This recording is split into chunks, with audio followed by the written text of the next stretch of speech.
does Lance come from? Where Say did that again? Lance? Where did Lance come from? That's my name. That's my mom. My mom gave me that name. She always wanted, she was gonna name me Lance, but she just spelled it a little different. Yeah, Lanzt. Yeah, Lance. yeah. Okay. Oh, okay. Mbaye is Amharic. It means my mountain or my fortress. That's his name. His mom named him. And then he named his sister Mbia. You know what I'm saying? One day when he was 2 years old, I heard him say this song, Mbia. I said, Tonya, that's what we're gonna name that little one in your belly. So They're in the Virgin Islands, Kelby. What? yeah. I think I heard you said something about territory one time. You were explaining something about the definition of a territory. That was you, right? Yeah, and they said the territory is space above land that is synonymous with the land. Yeah. Yeah, I think so. So that's where we are, the United States Virgin Islands, a territory of the United States Corporation, you know? 100%. Yeah, so they don't, yeah, so that's so I always explain to people that they don't own the land here. They created an entity out of the land called the territory of the Virgin Islands, you know? Yeah. So that was the whole process that we want to do, because I repatriated myself. I've been doing this information for a long time, right? And in 2005, I DJ. So in 2005, a guy named Pressure, he's from the Virgin Islands, a reggae artist. He wanted me to be his DJ on a little tour, a little promotional tour that we're going to do. So I met his manager, and I was always into the sovereign thing and so forth. And I was talking to his manager, and he said, "What? This is the first time he ever heard anything about this." He was maybe in his late 50s at that time. And then after 2005, I met his manager again in 2019. You know, I'm saying 14 years later. And then he told me, remember that sovereign stuff you was telling me about 15, 14 years ago? Check this out. So then he introduced me to the indigenous aspect, and he told me about it, and he told me that you could repatriate yourself and you could do all this stuff. So I did that, and that's where I'm at right now. We claim ourselves as indigenous, still say indigenous because I learned a little bit about David Winsmiller, syntaxing and stuff. So we try to do everything according to how it's supposed to be done. So I got a little bit of everything, little bits and pieces of everything. Always working, never had a time to put a full package together of anything. So that's where I'm at right now. I got my tribal trust charter, and you record it, and I put it in the office. I recorded these, we recorded in there. That's Lieutenant Governor office here. And then we send a copy to the Department of Interior in Washington. I forgot. I think the guy was Bernhardt. He was the superintendent or the superior for the Department of Interior at the time.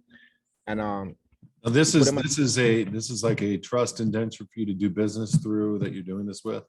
Yeah, you could say that because I do business through it. You know, I had the health department came here one time at my place to said, "Oh, how do you get inside there?" I said, "You're not coming in here. You don't have any jurisdiction or the jurisprudence here." She said, "What? Isn't this a business?" I said, "No, this is a vegan club." She said, "What? No such thing exists." I said, "How doesn't it exist? And I exist. Whatever I create exists too." You know what I'm saying? So I said, "Don't worry." I said, "I'm going to get my paperwork." She said, "I'm going to call the authorities anyway." So when hold on. You just said something profound, bro. You just said something profound. I've never heard it worded that way. I knew you was gonna like that, Kelby. Say that again, what you just said to that lady. And yeah, she said yeah. she said, "Okay, I'm here to do an inspection." I said, you can't come in here. You don't have no jurisdiction or jurisprudence here." She said, "What, isn't this a business?" I said, "No, this is a vegan club." She said, "There's no such thing." I said, "Well, if I exist, whatever I create exists too." You know what I'm saying? And then she said, "I'm calling the authorities anyway. I'm going." And so I said, "Okay, I'm going to get my paperwork." Because I could walk from my house. I'm like on a 6-acre plot that my grandfather bought way back in the day. You know what I'm saying? You couldn't even find 10 people on the island with $25 at the time. It was $25 an acre, but you had to buy the 6-acre plots. So the piece that I'm situated on, my great grandfather gave to all his kids. So it goes from air to air. So I'm basically like on my land too, you know? So I came back with my paperwork, and then Department of License pulled up a bunch of cops. They're the ones who deal with consumer affairs. They're called DLCA, Department of License and Consumer Affairs. And then the local cops came too, but some of the local cops know me. And they said, "I can't wait to see this," because I'll be always talking to them about law and jurisdiction and all that stuff, you know? So the guy walked up, he said, "What's going on here?" He was Chief Donovan. He said, "What's going on here?" I said, "Well, my people have been here on this land doing what I'm doing before you set up your government here." He said, "Yeah, okay, I understand that. I didn't even state no laws, no codes, and nothing. Just strictly common sense." And he said, "Yeah, you got any paperwork?" And I showed him my tribal trust charter.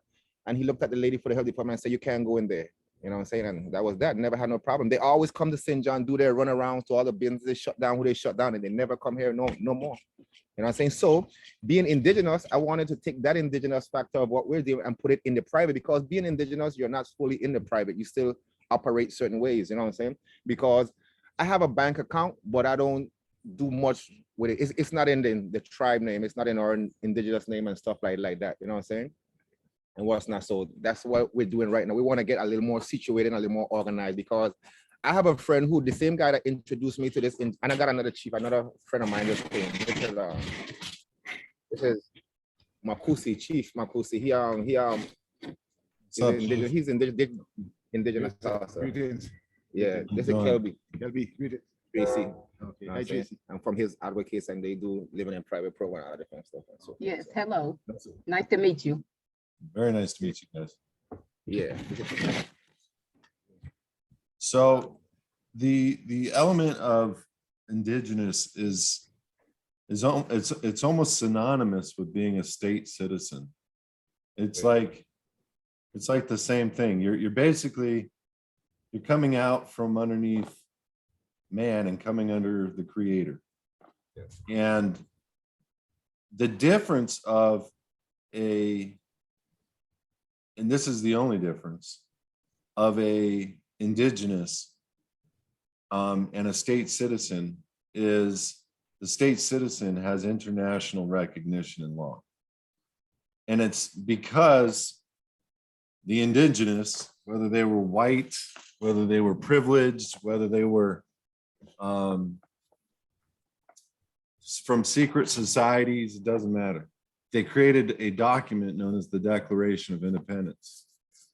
And because of this overlay of the United States Corporation, which is in the District of Columbia, and the United States of America, they don't want people to know that they're two separate entities. So we do it all the time. We do it for Puerto Ricans. We do it for, people all over that are on federal territory. We help them give allegiance to a brotherhood of people, kind of like the indigenous, but that have international recognition and passports and lawful recourse in law. So like an indigenous person can't go get a passport. They have to make a relationship with the Department of State. A state citizen does not make a relationship with the Department of State. The way that we do our passport process is what we call a state of being, because that's what a state citizen is. It's not a person that's owing allegiance to a corporation. It's not a person that's owing allegiance to an area. When you look at the Declaration of Independence, it's called these United States of America. The word united is lowercase. It's an adjective. It's describing the people of America. States are estates. They're people. So when you look at the Supreme Court or Black's Law Dictionary, it says body of people. That's what the lowercase definition of state means. So the only difference of an indigenous person and a state citizen is we're holding allegiance to God's people. And therefore we have God's protection, and we're under no law except God's law or the Creator's law. And so it's quite similar.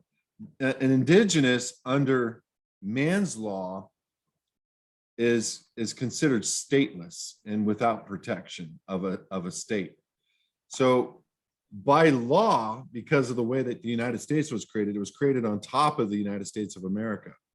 So by law, anybody that is a state of the Union citizen or a state of being as a child of God, a creator of the universe, this state citizen has protections by this corporation. You don't need to have allegiance to this corporation to have protections. The corporation was developed for the sole purpose to protect our God-given unalienable rights so that we would be self-governed under God. And I got to give you kudos, brother. The fact that you stood on land and said, we were here before you were. They understand that when they get there, they do the fear tactic knock and they get everybody to contract. And that's all they're doing. And they get it. And it's generally the superior officers or the captains or the sergeants or whatever, they get that component. But land is kind of like synonymous with people. It's a separate entity. You have a right to contract your private trust. You have a right to contract your land. You have a right to contract your kids. You have a right to contract anything you want. What we do is we take care of all of that. We take care of all the contracts. We put you, your family, everything into the private, where there's nothing between you and the creator. And we give you the ability to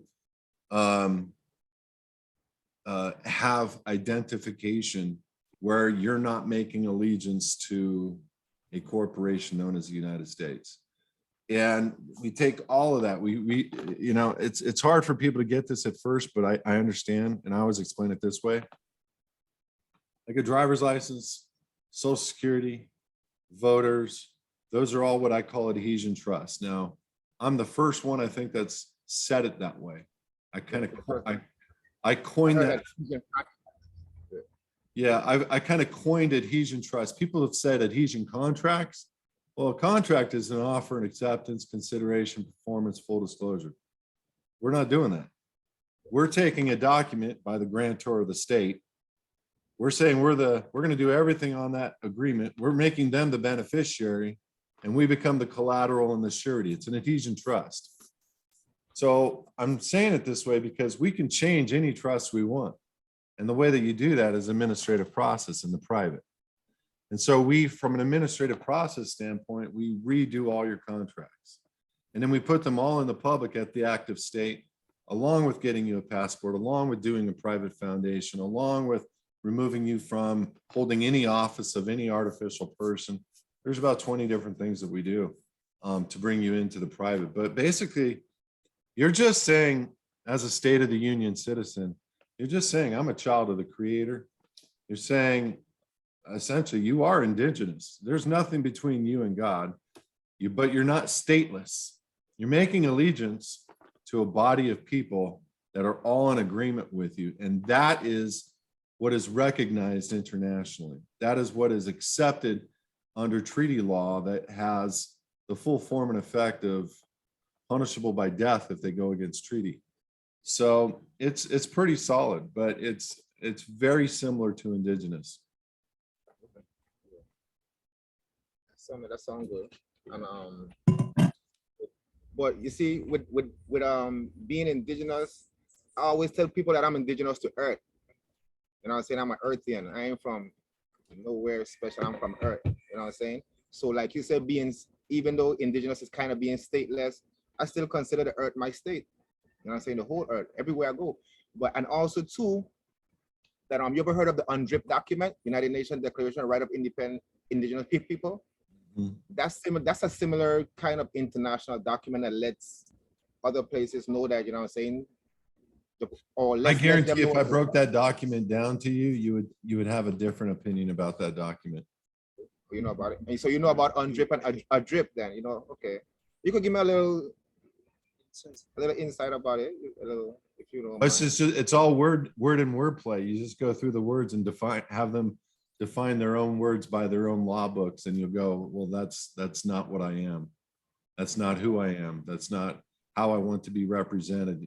It's more or less a contract than it is a freeing of the indigenous people, is all I'm trying to say. All right. Yeah. All right. Just something to consider. Everything, any international body like the UN or the federal government or the state governments, anything they create is to pull you into their jurisdiction. It's not to give you freedoms. It's to grant you the right of something, so you can say I'm a part of that, and then you come under their rule and authority by registration. That's all they're ever trying to do. So people will register themselves as being a part of that document, and then come under that authority ultimately. And you're not under any authority except the Creator's authority, or the earth, as you say. Okay. Thank you very much for that explanation. Yeah.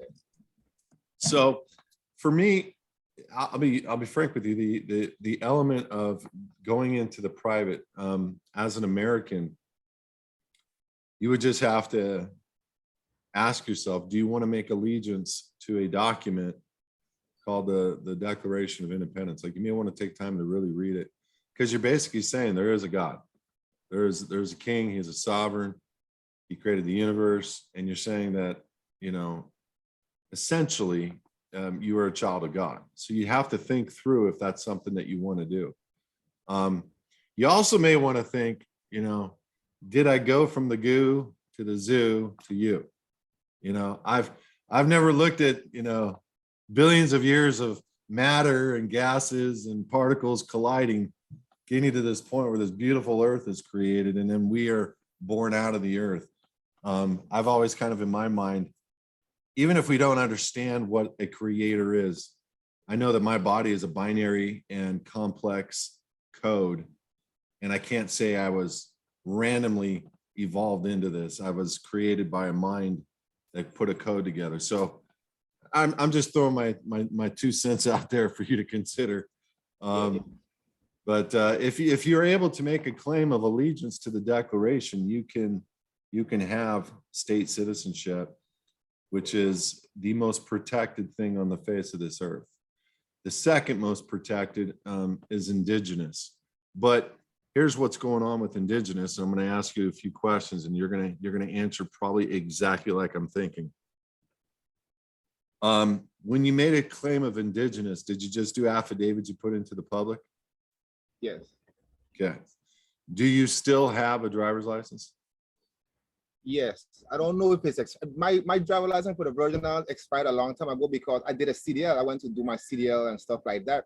So I think it's still valid. It's supposed to expire. We're in 2022. I think it's supposed to expire 2024 or 23.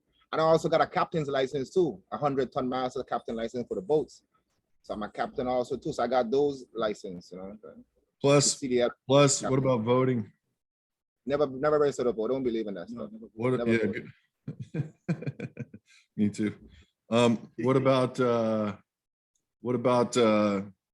social security numbers? I have a social security card.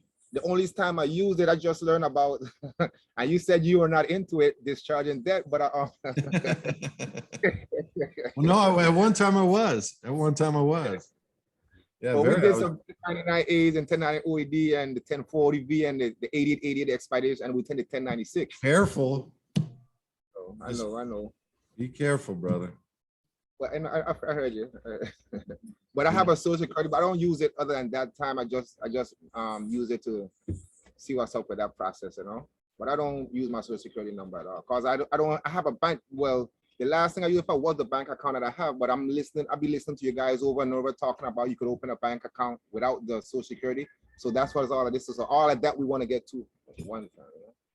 So there may be ways to help you out without going the full distance. But I'm going to tell you right now, and just consider this, and I say this very, very respectfully. When it comes to being Indigenous, that means you've made no contract with any man or any corporation. And you have no expired contracts that are still left undone. And so just consider that, because when I look at this is the road I went down. I mean, I believe I was taken from a position of business and making money, and that's all my focus was on 12 or 14, 15 years ago, to getting stripped of everything, living in a trailer. I mean, I really lost it all. And it was the best thing that ever happened to me. But in exploring, trying to park my trailer, I was starting to learn man's laws and ordinances. And I was thinking, this is bullcrap, man. This is ridiculous. And I started gaining function of understanding, because also before that, I was in court about 100 times for lawsuits for faxing people that I didn't do. I bought leads from somebody that faxed people, and they would write in, and I had about 50 attorneys come after me and sue me for $1,500. And I went through 100 lawsuits. I learned a lot in court. But here's the point is, when I got through the whole thing, I started reading indictments and warrants, because I'm just like you guys, man. I don't want anybody to bug me. Leave me alone. Get out of here. Don't talk to me. Don't waste my time. Dude, can't you see I'm enjoying my family? You don't have a right to even open my gate. Just stop you. Don't ring my doorbell. We just want to be left alone. But when I started reading warrants and indictments, my eyes were opened. Like, if you've got a mailbox on your property and you receive mail in your name, they got you. Okay. If you've got a driver's license expired, they got you. Like, they will write on this indictment the 3 contracts, whether they're expired or fresh, they will write those as jurisdiction and why they're able to gain a warrant or access to your land, or access to arrest you, or access to detain you. And if you don't have any of those and you go through our living in the private and you follow it, it's pretty basic, but you follow it, you remove the jurisdiction from them being able to put these on warrants and put these on indictments. It's all address, meaning zip code, and use of the birth certificate that they believe they own. Your birth certificate, which got the license, which got the bank account, which got all these different things that we're using. If you go pull up any warrant and just read the first couple pages, and you're going to go, Kelby's right. Because if you reverse engineer what they're putting on the warrants and you remove that ability from them to do that to you, you're free. And so we restructure the DMV, we restructure the social securities, we restructure all of that because, and really hear what I'm about to say, because it's an adhesion trust and there was no other person that came on and made a countersigned agreement with you, it's a trust. You can change that trust to anything you want lawfully, but we do it through an administrative process. I'm sure you understand what an administrative process is. In federal court or state court, anytime that you, before you go to court, you have got to exhaust your administrative remedies. And what that means is you've got to notice them. It's like for a foreclosure, you got to notice them with a bunch of mail. Then you got to do a notice of default. Then you got to do a notice of trust deed sale. And then you notice, because that's a private side remedy, they don't have a public, they don't do anything in the public. They do everything on the private, on the streets. They hold a sale, you know, and it's a pretend sale. And then they record the transfer of the deed of the private side remedy, stripping you of your house into the public. That's how they play the game. There's no difference in our ability to do the same private side remedy on a DMV license. What we do is we do a notice that we were too young to contract. It's an unconscionable contract. And if you read our DMV, we discern the difference and we lawfully put the difference of the straw man, which I call an avatar or the registered organization. We make the distinction of the registered organization and the living man in law. I quote the Supreme Court, I quote the doctrines, I quote all that stuff. And then we do a notice of fault with an opportunity to cure, and then we do a certificate of default. What happens is you've done the same thing that they're able to do a foreclosure on. You've exhausted the administrative remedy. So if you wanted to, you can go in federal court and get judgment. And so we take these that we do with the Social Security, with the DMV, with the IRS, with all these agencies, and we put them behind an active state of being. That's basically how you got to look at the active state, because you're putting it into the public on an apostille, and then you serve those same agencies with the active steel.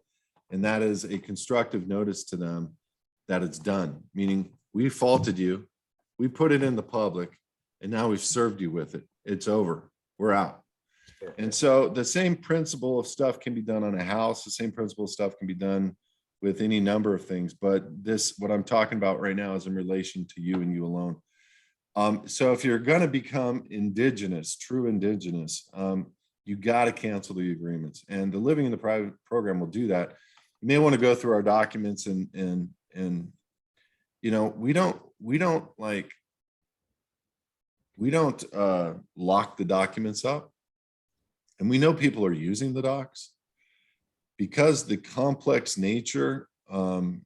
We just, if you're a member and you're going through our living in the private program and you change the docs, post the changes, highlight them, let us know what you've changed them to so we can read them and let you know whether we think you're making yourself an enemy combatant or a terrorist or whatever. We want to make sure we're putting safe markers on you and you're not doing that. But otherwise, if you're able to change the docs, and there's references of God, I'm not going to say to do that. You might remove layers of protection that you don't realize you have. But they're editable, and you can do whatever you need to make them your own. just please let us see what they are before you post them or send them off, because you might be unwinding something you don't need to be. So you're living in the private program. You're gonna prepare us with like document templates, and we're gonna be the one that's gonna be filing the stuff, right? We do all the work. You just fill out a form, submit it online. It goes into our database. Our guys work with you on a trouble ticket or a support ticket. We post completed documents. They're done. All you need to do is print them, read them, review them, make sure you agree with them, get them notarized, and send them off. Like the reason why I got my son here too, and so because he does a lot of stuff for me, I'm always busy cooking or doing something, and I want him to grow up with this knowledge a little more. What do you cook? Vegan food, vegetarian. Really? No, plant-based, non-dairy. I'm gonna let you see. Are you growing it on your land? Well, we do our best. We're not growing everything. We buy a lot of products in the islands, is how to grow a lot of stuff, but we do have a lot of food, enough food on the land. We got a lot of coconut trees that my grandmother planted before I was here, and they're like second and third generation. I got passion fruit vine. I got a breadfruit tree. I got ackee. I got a lot of bananas. You know what I'm saying? I got moringa plants, got mangoes. And this is just one set of land. I got an avocado tree here with some avocados on it right now, and so forth. So we good in a kind of way, you know what I'm saying? So we're doing our best. Do you eat any fish at all? No fish. I stopped eating fish in 1996. Oh, wow. Because I visited Texas and my dad was up there. I went there to finish getting my GED and stuff, finish school. And my son, my dad had a son, and next my little brother was born, and he told his wife, I don't want him eating any meat. So she said, well, if he's not gonna eat meat, you can't eat meat. So when my dad stopped eating meat, he grew up Seventh-day Adventist. Cause his mom, my grandmother, never eat fish and all that stuff. So he went back to her. He said, okay, well, I'm gonna stop since I want him to not eat meat.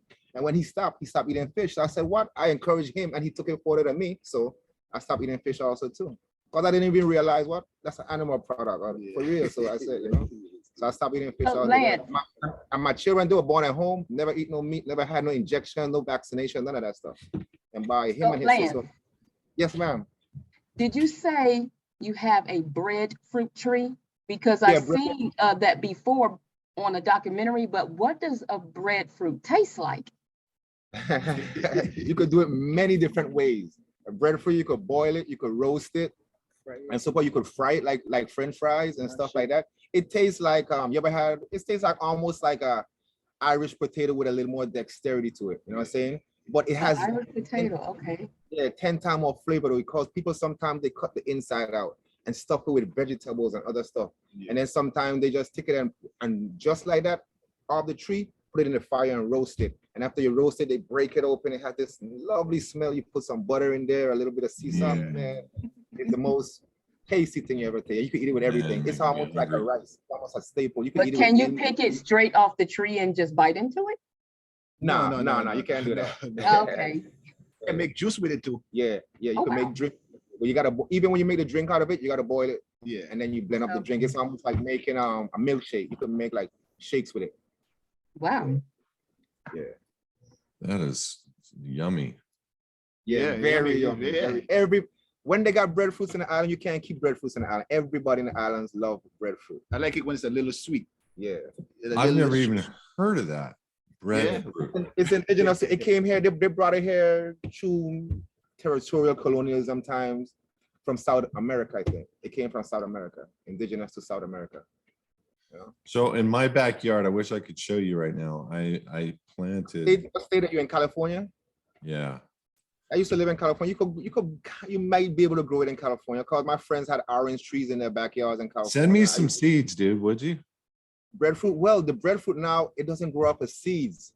It grows off a slip. When the root grows, it shoots up little shoots and people clip them. Most of the people, they grow it like that. I never saw it grow from a seed. No. But if I had to send you, I would have to send you a slip, like a small breadfruit tree. Yeah. I'd have to find a way to pack it. Would you do that? If no we'll do a deal. We'll do a deal. Yeah. I would say, but I want you to get it first. I'm gonna send you the breadfruit tree first, and then whatever the deal is, then you bless me up. So I'm gonna bless you first, and then 100%, brother. Yeah. 100%. You have no idea. In my backyard, we planted probably about 30 different fruit trees about a year and a half ago. Some were 6-8 feet already. So I'm learning all of it. I'm learning cultivating the ground. I'm learning appreciation for what I'm putting in my mouth. I'm going all organic. Yeah, that's good. and pretty much everything I eat, I still buy stuff from the store. I have to. Yeah, we still buy stuff from us. I go shopping every Saturday. I went shopping yesterday because I live on St. John, but I gotta take the boat over to St. Thomas every Saturday to go shop the car ferry. You poor guy. shop. You got to take a boat over the ocean to go shopping. You poor guy. No, I love the ocean. I love the ocean. That's why I got my captain's license, just in case, but I love the ocean because to do like charter stuff, they want you to be licensed so you could be insured and all that stuff. I want to see if I could get done under my state national. And I want to see if I could do it in the private. Everything that I'm doing with business right now, or we have planned to do with business, I want to see if I could do it in the private. Because You can do it all private. we just bought some cars too, and my son be doing car rental business and stuff. So we want to get that in the private too, and we're doing our best, So here's the thing: is anybody that is from the public needs to sign a private membership agreement with the boat. The boat. I wouldn't call it a captain. Okay. Whatever you want to call it, the executive, Yes. the leader, the whatever. I mean, we'll figure out a name for a boat. Yeah. But if they become a private member, you're not using a public license. But when you have somebody from the public coming onto the boat and you're making a sale, and it also there's some elements. It doesn't really matter if the boat's registered, but we'll talk about all that. If you're gonna have a journey moving into the private, you can keep those licenses as well, and you can just simply recontract those licenses and put them into the public. I think the thing that we're all worried about is we just don't want people to infringe upon our rights. We just don't want people to take our stuff. Yeah. And one of the things that is important to realize in IRS code, when you, because, and this is going to sound funny to you maybe, but when you mirror and again, this might sound funny, but when you mirror the Bible, you're looking at man's law and only a perversion in a perverted way. And what I mean by that is when you create a structure that you say belongs to God, like a private foundation, they don't ever need to see it. They're not going to look at your charter. But when somebody comes and says, I want to be a part of that membership of a private club, private membership association, whether you call it a church, whether you call it a foundation, whether you just call it, you can just call it, we have a private membership to come on board, and you're going to waive all your rights because we're not going to be sued by you for falling over and dying. And they sign on to that, and they're giving up anything they want in the public side protection for a private side benefit. And it's just the state's doing the same thing to us with a driver's license. You're becoming a part of a private club of a corporation, basically. When you look at the bar, it's a private club. People don't realize it. There's no, you can go look at every incorporation of every bar membership. They stopped incorporating them. They realized they wanted to be private. They stopped incorporating the bar in California in 1968.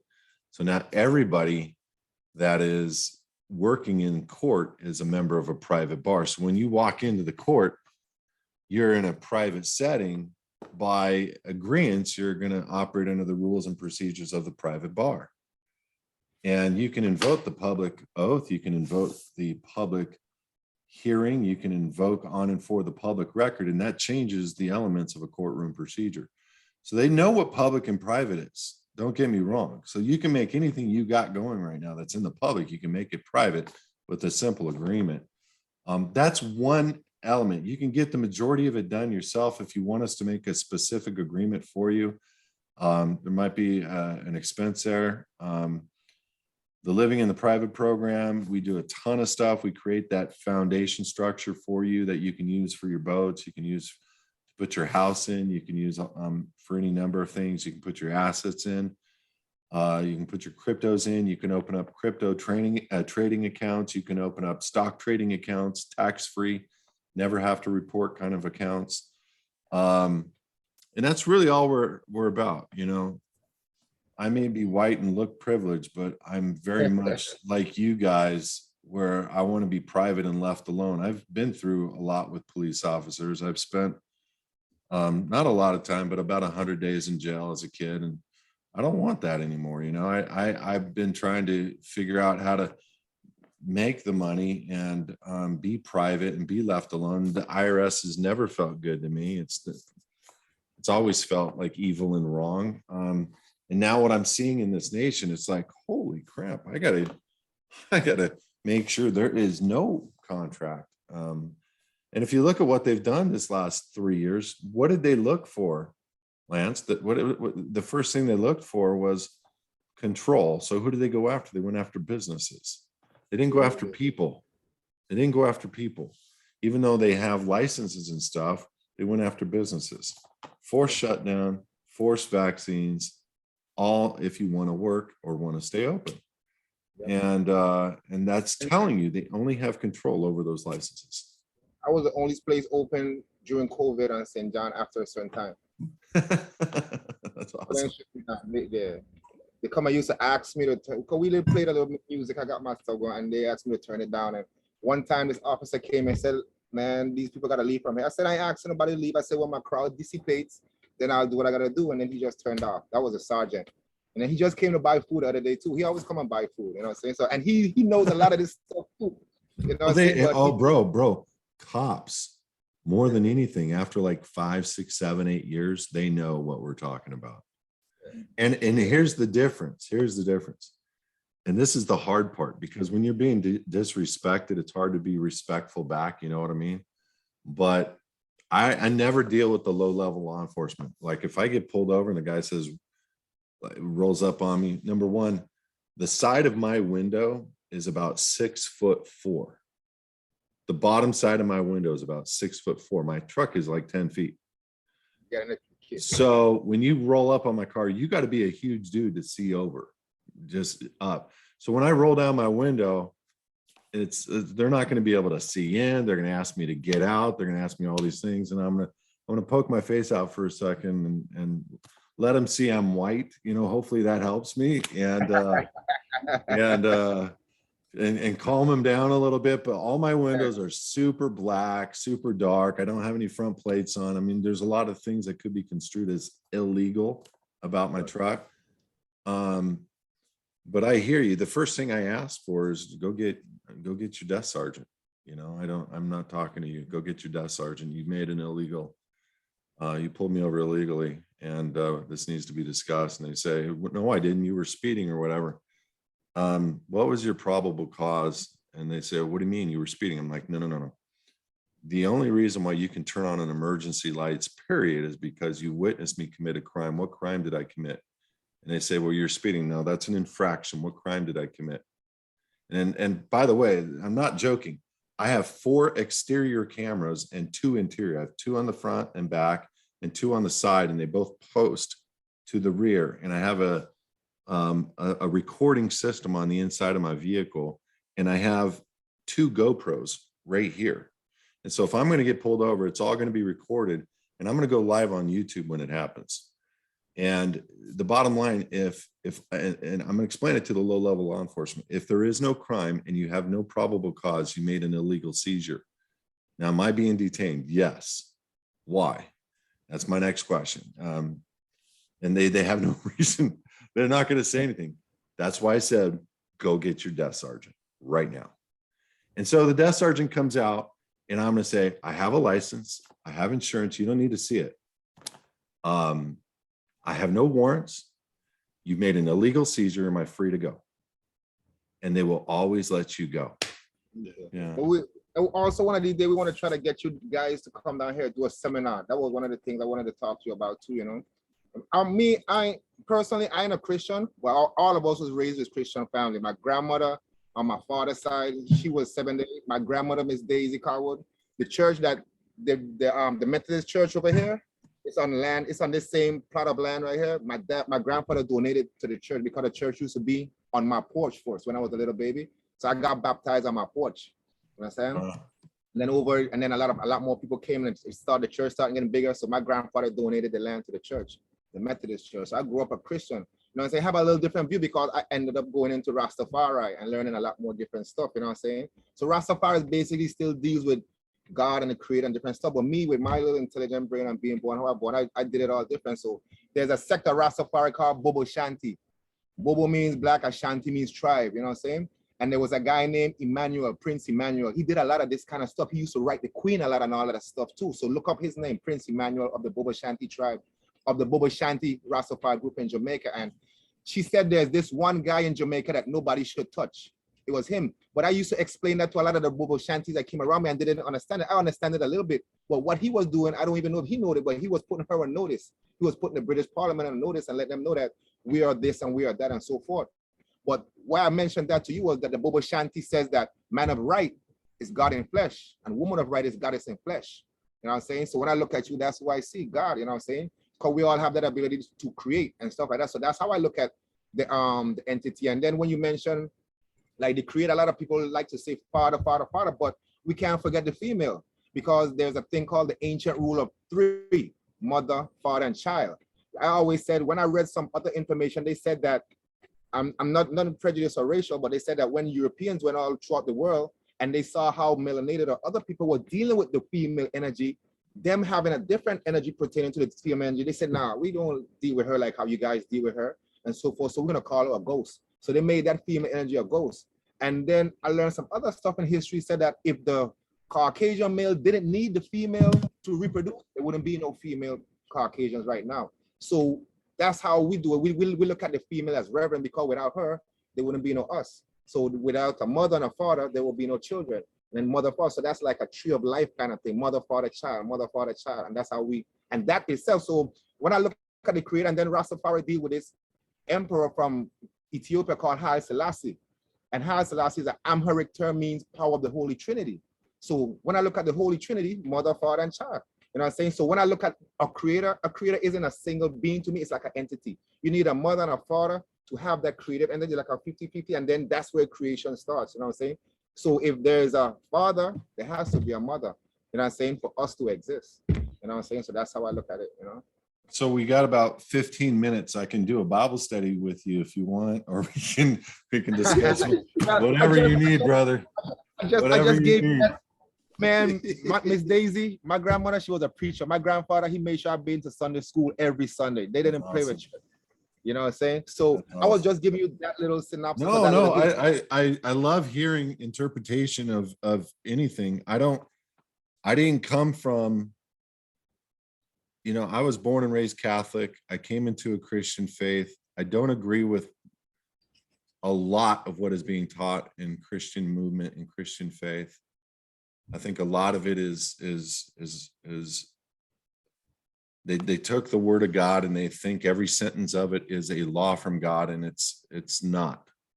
And so I have a different opinion than most every believer that's out there. So when I hear people's opinions, I'm totally open and I'm very accepting. I have a feeling that people are going to be shocked when they run into God.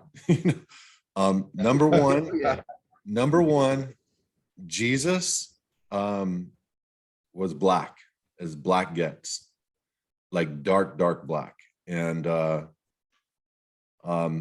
I can tell you the story later of how I figured that out, but DNA figured that out for me. And the tribe of Levites and who the Israelites were, black as black gets. And they escaped down to South Africa, and there was a tribe that was on a Discovery Channel show, and that was nothing about God. It was nothing about Jesus. It was just documenting and identifying where this tribe came from. Well, they had all the implements of the Levites, all the gold implements. They had everything. They had held together and told the story of who they were for 2,000 years. You're talking about the Falashas down in I don't remember who they are. Yeah, black as black gets, and they are 99.9% the DNA of the original Levites. Yeah, Falashas. That's the Falashas. And so why white men created Jesus as being white, I don't know, and I apologize for him. But you know, why, I have no idea. But the point I'm trying to make is history is not correct. History is an interpretation of whatever the government wants you to believe at that time. I like to hear that. I heard that before. Yeah. Because there's this guy named Dane Calloway, and he talks a lot about stuff like that, and they change a lot of stuff for their benefits. Brother, we believe that we won the World War II. If you go to Germany, it's posted, they won World War II. They believe they won World War II. I mean, we all have different opinions about different things. It's the people that have the controls are going to make the edicts. You know what I'm saying? So when I look at the book of King James, I'm not putting down the fact that, you know, it's an authentic transfer of the word of God from the old writings or the old teachings, but there are absolutely errors within it. I'm not going to debate that with anybody, but I can prove it. Not to say that it's not the word of God, but it's a homosexual's king who took one or two sentences and changed them, and it affected everything. Like it affected everything. 1 Peter 2:13, it says you must be obedient to every form of human government. That's not what the word of God says. It says you may be required to be obedient to every form of human government. So we have all these translations now, but there's one truthful translation of the Greek in 1 Peter 2:13. So the point being is like we're all being taught to lay down to these corporations that are operating as government instead of being taught that we are self-governed and they are to serve us. They serve us. And that's the whole thing that we got to remember is they serve us. But I got to jump on another Zoom. We could do more time if you need later. You got about 5 minutes if you want to ask me any important questions, or we can figure out whatever you need to do. So we're gonna go ahead and with the living in private, could we do it? How do you guys do it? Could we do it as a tribe, a community, individual? Because Makusi wanted to get into the private too. So if he had to do it, he had to do it on his own private. And if I wanted to do it my family, could I have to do it for each individual one, or we do it as a family? Could I do it as a family? Tracy basically works all of that stuff out with you. We can talk through that. We can set discounts up for a whole tribe. We can, you know, we have a heart to help people. So it's not about sticking to one thing for everybody. I'll be honest, you know, it's very difficult to operate without having that flexibility. So don't worry about that. She'll work something out with you. I want to make sure we become a family too. So thanks. So you right now you're part of our family and make sure everything, you know, is one love. So I'm glad to meet you. Yeah, see. Thanks we're of like mind. Yeah, thank you for the time. Thank you guys. God bless, man. Work something out with Tracy. Figure this out. If you have any more questions or you need something answered, we'll set up another Zoom and get it dialed in. All right. And I'll get your breadfruit tree for you. I'll get an address from Tracy. Please, brother, please. I got some moringa seed too. Moringa easy to plant and it's real medicine. Do your research on moringa. I'm gonna send you some seeds because I got a whole bunch of them too. Okay. Bro, well, if you want to like slice off some trees and I'll give you a couple $100 credit for each one.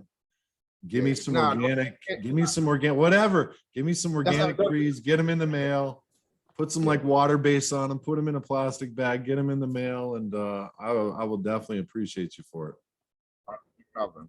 We'll do that for you then. Hey, I was just advised the next appointment's going to be a little late, so if you've got some time, be about 15 minutes late. So I'll be more than happy to talk to you a little bit more if you want. Okay, that's cool. Okay, you have any questions? Yeah, I want to listen to whatever else you have to tell us about living in a private. That would be nice if you could give us another 10 more minutes. Oh, yeah, one more question. Yeah, because right now I have some land and it was in me and my mom's name, a quick claim deed. But I went and did the next quick claim deed. And when I went to record it in the recorder's office, the recorder deed, they said they're not going to put the land in my name until I finish paying the taxes and stuff like that. So what about land and taxes? After being private, do your land become private? Do you guys know about allodial titles and stuff like that? Oh, bro, you haven't been watching me. Yeah, I'm a licensed real estate broker. I can send you some videos on that. The land is different than you because it's its own contract with the state. I would have to ask a ton of questions. Let's start with your father owned this land a long time ago, correct? How was it held back then? Do you have copies of those deeds? No, I doesn't. But that's separate land. My father, they have 4 acres of land, but I bought some land too. You know what I'm saying? Okay, so the land you're on you're good to go. You have some land that you bought. How long ago did you buy it? I think in 2010. 2010, 2011. How many, is it considered residential or commercial? It's residential. Down here is How residential. many acres? It's a little over a quarter acre. Okay, did you purchase the land with a deed, a warranty deed or grant deed? I purchased it with a quick claim deed. A quick claim. So whoever you bought it from quick claimed it to you? Yes. Who did you buy it from? Your mom? No, I bought it from a guy in Coral Bay, a guy named Gary, a friend, and then he quick claimed it to me and my mom, and then my mom quick claimed it over to me myself. What do the taxes do on the property? When or how much? How much? It's about maybe in all it's about 3 years, so it's about maybe $1,200, a couple $1,000, maybe $1,000 and change. Okay, so it's pretty cheap. Yeah, very cheap. Yeah. And so when you bought it with a quick claim, is it have a legal description on it? Legal description of what type of land or legal description? Yeah, like the bounds, the area of the land Yes, versus. all that stuff. Yep, and what it's bound with and all that. It doesn't have meets and bounds. It has a legal description. That's an important question. Okay.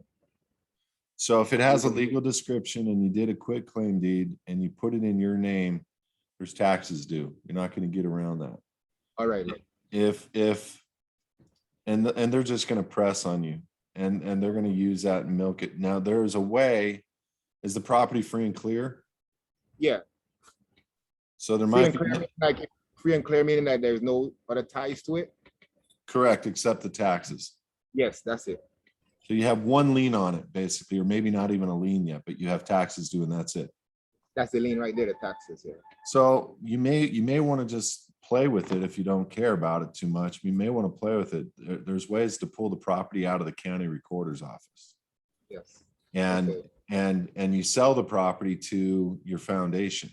I heard you say that. Yeah. You sell it with meets and bounds. You need to know the meets and bounds, not the legal description. The meets and bounds are the land. Buy gold, buy hand, meets and bounds to a private foundation for an undisclosed amount, valuable consideration. You take that, you put it in the public in the states like Georgia, you put it in miscellaneous records of Georgia, and then you serve constructive notice to the local county. You're pulling it out of the county recorder's office. The seller has an obligation to, well, technically there is no obligation, but ultimately they may come after the balance of the taxes. But if the property is pulled out of the county recorder lawfully, where they don't have a original deed to file against in the county recorder, where somebody put into the public and then serve them with public notice, like your friend does to the Queen, it's the same constructive notice to the local county that you're not recording this in there. You're just noticing them of the fact that a property sale has taken place. And then the local county doesn't know what to do with that because taxes are due over here and they don't have a deed they can file into the public, and somebody's actually done a lawful transfer. One of the things that you may want to look up in Black's law is a counter deed. And one of the questions on the brokers, counter, COUNTER, counter deed. It's a deed that's held in the private that will trump any public deed.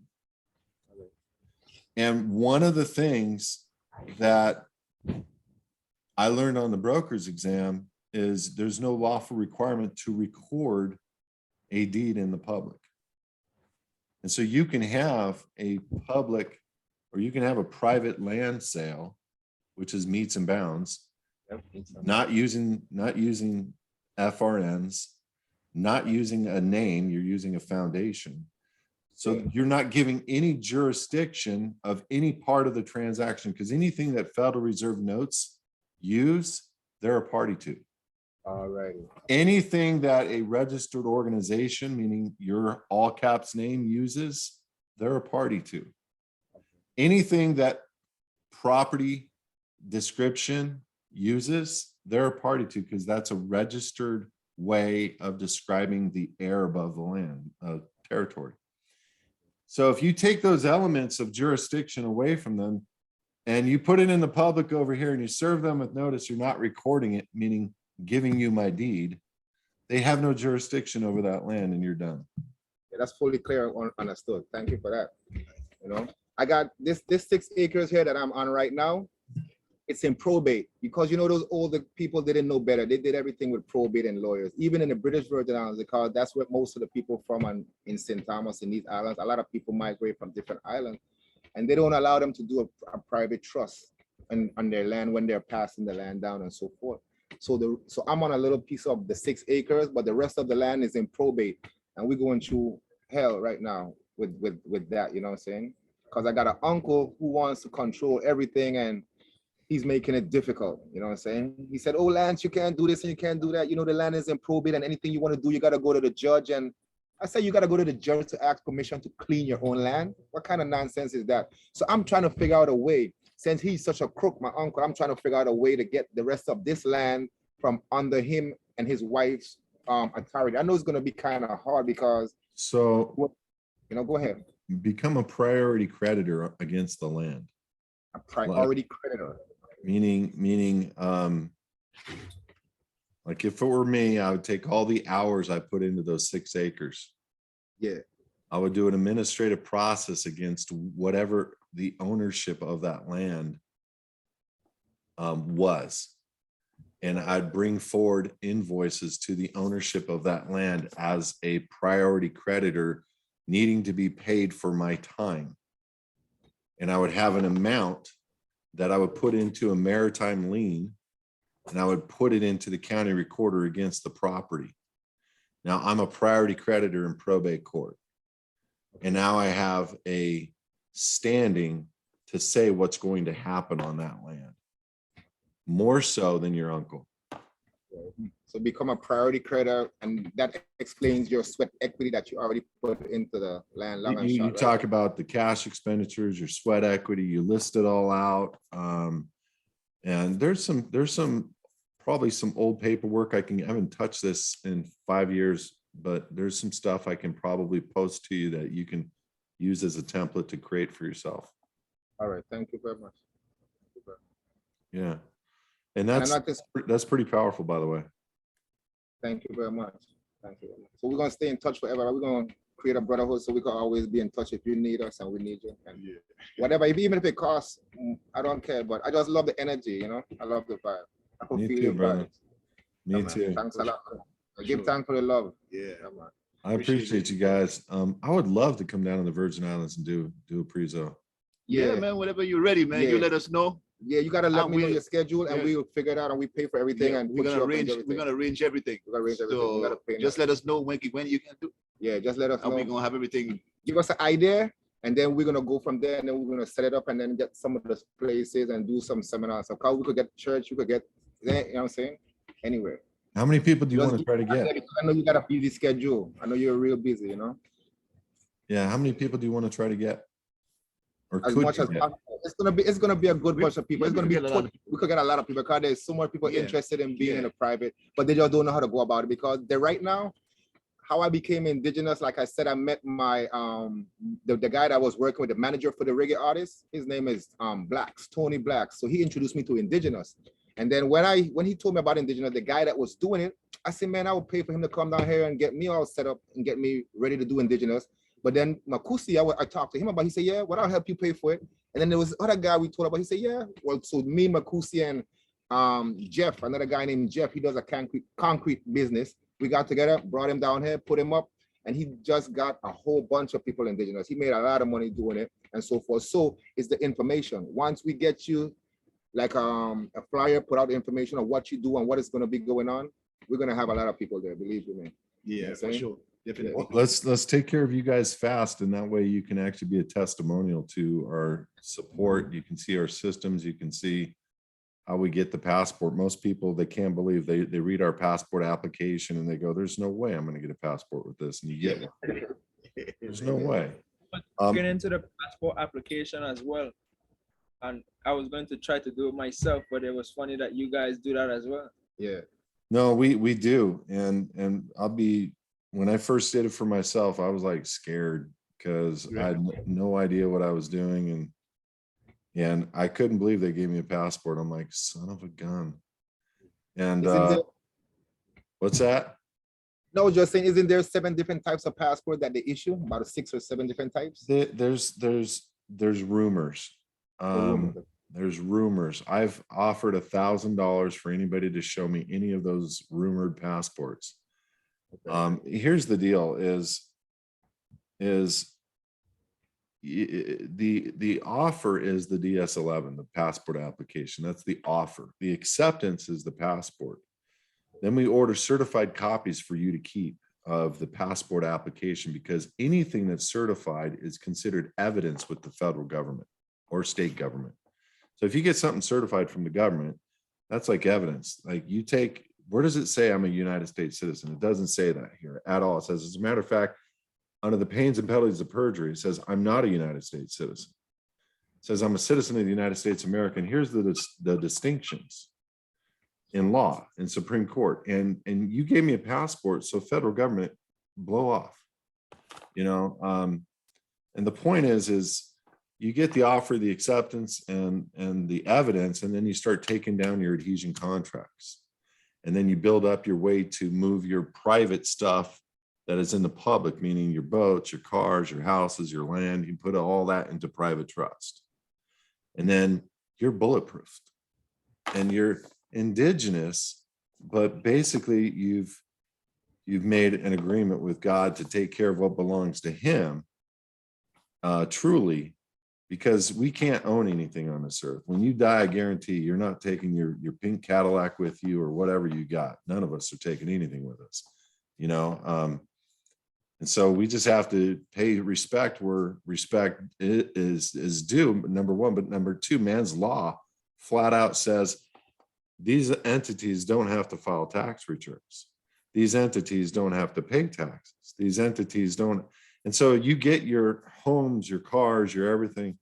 Next level is to remove them from the county recorders. Next level is to maybe get the MSO back on your cars, so you could be like your brother there and drive around and get respect, without paying homage every year as a registration. So there's a lot of things to take into consideration. It's not a short process. All you got to do is say, how many contracts do I have? Well, that's going to take that much time. You got to go through all of them, because you're only as to say I'm indigenous and have all these underlining contracts out there. They can pull you in from any one of those in a legal capacity. And so I want to remove that element, because I don't want anything to do with a corporation that is, and take it for what you will. I don't want to do anything with a corporation that's allowing for 800,000 people in this nation to disappear every year. That's what's happening. And that's the beginning of the darkness. And so I don't want to give one dime to that, one banana, nothing. They don't deserve any fruit that I have. It all goes to my creator. So that's how I think. But listen, guys, God bless, man. You guys have good energy and you're good people, and I appreciate your time. And anything you need from us, let us know. But Tracy will work out all the semantics and get you onboarded. Okay. Thank you very much, Kelby. Thank you so much, Kelby. Yeah, you got it. Blessings. Bless us. Bless We say bless us. Bless us. I'll say bless us. Bless you, bless me. Yes, sir. Bless us. Bless us. You know.